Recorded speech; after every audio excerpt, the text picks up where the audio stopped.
This is well, struck me as part terrifying, part almost unbelievable. So I thought I'd get an expert on to see if it's wrong or terrible, if it's right. We're told that the world may not be fully vaccinated against COVID for 6 years, according to a leading infectious diseases expert. Sanjaya Senanayake has urged the federal government to assist vaccine rollouts in developing countries to guard against the spread of the foreign strains and try and get life back, at least as we knew it, somewhere close to normal. Now, what does that mean for us in overseas travel? As I said, I'll talk to an expert. Sanjaya Senanayake joins me now from Canberra. Dr. Senanayake, I tell you what, this was about bad news laid on bad news. 6 years before we get out of this pandemic.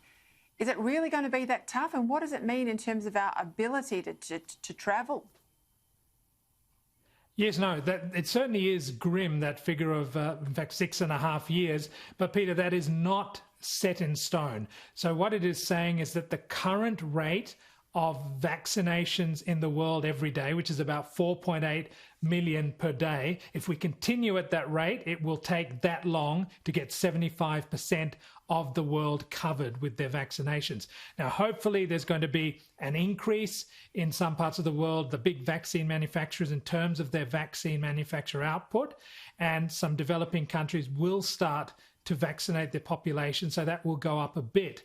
But Oxfam said that by the end of this year, there'd be 70 poorer countries where only 1 in 10 people will have been vaccinated. And the World Health Organization said that they don't think that we will have achieved herd immunity through vaccination by the end of this year. So even if it's not 6 years, it might take well over a year to get there.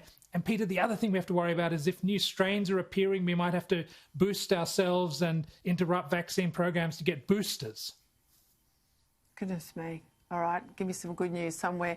I want to ask you about the Australian scientist that was in the World Health Organization delegation that went over and got about 10 minutes wandering around in Wuhan.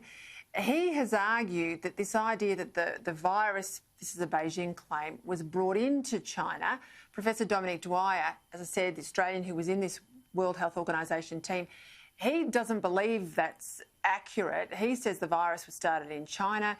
He thinks it was in circulation as early as mid-November. That sort of accords with some of the material we were getting at the time about this new terrible flu.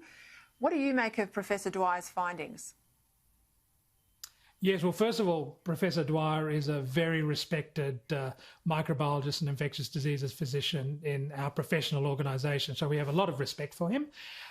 In terms of what they found in China, we didn't really work out the origin of COVID for sure, but I suspect that it did start in China. There have been some curveballs. So there was a look back in France. They officially had their first case in February, but about mid last year they had a look back at some clinical samples that were stored and found that there was one back in December who had no obvious travel to China or strong association with China. And there was some sewage in Italy, which was positive in December. So they were curveballs.